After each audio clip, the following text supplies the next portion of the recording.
Sir, Chanakya जी ने अपने एक श्लोक में ऐसा बोला था कि जो जंगल में सीधे पेड़ होते हैं वो सबसे पहले कटते हैं और टेढ़े पेड़ हमेशा बाद में। तो सर, एक कैसी लाइफ अच्छी होती है, मतलब ऑनेस्टी वाली, सेल्फलेस वाली, जैसे आप हम लोगों के लिए इतना कुछ कर रहे हैं, या एक सेल्फ माइंडेड अपने बारे में सोचकर? पहले तो सीधे साधे की डेफिनेशन को ठीक करो। आप क्या बेवकूफ को सीधा साधा कह रहे हो? ज्यादातर लोग यही गलती करते हैं। बेवकूफ मतलब क्या कि कोई भी आए और आपके साथ में कुछ भी करके चला जाए, उसको आप सीधा साधा कहोगे या बेवकूफ कहोगे? सीधा साधा मतलब क्या? पहले इस डेफिनेशन को ठीक करो अपने माइंड में। सीधा साधा मतलब क्या कि आप अपने फायदे के लिए कभी किसी का नुकसान नहीं करते हो, उसको सीधा साधा कहेंगे। लेकिन अगर दुनिया जो है वो हमेशा अपने फायदे के बारे में पहले सोचेगी, बाद में आपके फायदे के बारे में सोचेगी, चाहे आपका उसमें नुकसान होता है हो जाए। तो अगर कोई अपने फायदे के लिए आपका नुकसान करता ही चला जा रहा है, आपका काटता ही चला जा रहा है और आप अपना कटवाते ही चले जा रहे हैं, तो आपको सीधा साधा कहेंगे या बेवकूफ कहेंगे? तो लाइफ में हमेशा सीधे साधे बनो, उसमें कोई बुराई नहीं है। मतलब अपने फायदे के लिए कभी किसी के दूसरे का नुकसान मत करो, उसमें तो कोई बुराई है ही नहीं। वो तो एक सीधा साधा रास्ता है, क्योंकि जो बंदा इस रास्ते पे चलेगा, नंबर 1, उसकी कभी किसी से कोई दुश्मनी नहीं होगी। सिंपल है ना? नहीं तो आप अगर अपने फायदे के लिए किसी दूसरे को यूज करोगे तो वो जिंदगी भर के लिए आपका दुश्मन नहीं बन गया है। तो जिसके इतने सारे दुश्मन होंगे वो कहीं ना कहीं वेट नहीं कर रहे होंगे कि वो भी मौका देखते ही आपके ऊपर अटैक करेंगे। अब मैं वो बड़े अटैक की बात नहीं कर रहा कि वो भाला लेकर के आ जाएंगे आपको मारने, मतलब कि वेट करेंगे।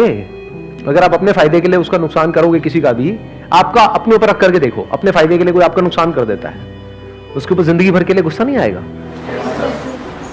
तो उसके कितने दुश्मन हो जाएंगे? सोचो, एक के साथ ऐसा करेगा, 2 के साथ करेगा, 3 के साथ करेगा, उसके बाद उसको पता ही नहीं लगेगा कि मैं कर क्या रहा हूं, उसकी आदत बन जाएगी, तो बंदा करप्ट हो गया अंदर से, तो मरते दम तक डर में ही जिएगा। लॉ एंड ऑर्डर का डर, उसके अलावा लोगों का डर, ऊपर से अंदर से कहीं ना कहीं रिग्रेट। क्योंकि जरूरी नहीं है आप जिस लेवल तक सोच करके किसी का गलत कर रहे हो उसी लेवल तक होता है, कई बार उससे बहुत ज्यादा हो जाता है। आप समझ गए मेरी बात? आप सोच रहे हो कि हाँ मेरे ये करने से सिर्फ इतना ही होगा, लेकिन बाद में आपको पता लगा सिर्फ इतना ही नहीं हुआ, उसकी वजह से ये भी हो गया। तो जिंदगी भर के लिए अंदर रिग्रेट्स आ जाएंगी कई तरह की। तो आप जियोगे क्या? ऊपर से आपको ये सब करके थोड़ी बहुत सक्सेस मिल भी गई और अंदर से डर में जी रहे हो, अंदर से स्ट्रेस में जी रहे हो, तो ऐसी लाइफ किस काम की? सब बेकार हो गया ना। तो अब पॉइंट ये है यहां पे समझने वाला कि लाइफ में सीधा साधा बनो। सीधा साधा मतलब बिल्कुल सीधा साधा रास्ता पकड़ो, टेढ़े मेढ़े रास्तों के चक्करों में मत पड़ो। लाइफ में सीधा साधा बनो, लेकिन बेवकूफ मत बनो। आप ये कह सकते हो बेवकूफों का सबसे पहले कटता है, क्योंकि जब भी कोई कोटेशन होती है उसको एज इट इज नहीं देखना होता है, समझना होता है उसके पीछे का मीनिंग क्या है। तो मैं आपको मीनिंग एक्सप्लेन कर रहा हूं। चाणक्य जिन्होंने ये बात कही, क्या वो सीधे साधे नहीं थे? क्या वो अपने फायदे के लिए औरों को नुकसान करते थे? या वो पहले, क्योंकि मेरे को नहीं पता आप में से कितनों ने पढ़ा है उनके बारे में, कितनों ने पढ़ा है, कितनों को पता है उनका बैकग्राउंड। अपने फायदे के लिए वो कभी किसी का नुकसान करने के बारे में सोचते तक नहीं थे। मतलब पहले वो जनहित के बारे में सोचते थे, समाज के बारे में सोचते थे, बाद में जो बचा खुचा होता था बाद में अपने बारे में सोचते थे। चाहते तो महलों में रह सकते थे, लेकिन एक छोटी सी झोपड़ी में रहते थे। इससे क्या समझ आ रहा है कि वो सेल्फिश तो बिल्कुल भी नहीं थे, लेकिन बेवकूफ नहीं थे, फॉर श्योर। हाईली इंटेलिजेंट, समझदार थे। तो समझदार बनो, समझदारी प्लस सीधे साधे।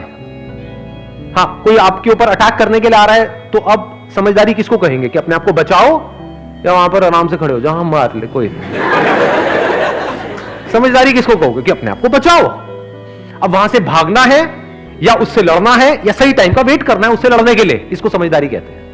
बेवकूफी किसको कहेंगे? कोई आ रहा है, मान लो शेर आ रहा है आपको सामने से खाने के लिए, कोई नहीं, खा ले, मैं तो पैदा इसीलिए गया, मुझे कहा था कि लाइफ में ना कभी किसी का बुरा नहीं करना है, आई कांट हार्म यू शेर। हाँ, वो कहेगा ठीक है, मेरा तो हो गया, मेरा तो डिनर का इंतजाम हो गया। तो बेवकूफ मत बनो। मतलब जो मैंने अपने एक सेशन में बोला भी था कि इसको, जो भी मैंने भी कहा, अगर उसको एक लाइन के अंदर सम अप करना हो तो वो ये है कि पावरफुल बनो लाइफ में, बिकॉज जिंदगी का एक सीधा सा लॉ है, सर्वाइवल ऑफ द फिटेस्ट। तो आपको पावरफुल बनना है, इसलिए नहीं कि आपको दूसरों को दबाना है या दूसरों के साथ में गलत करना है, इसलिए ताकि ये दुनिया आपको दबा ना सके।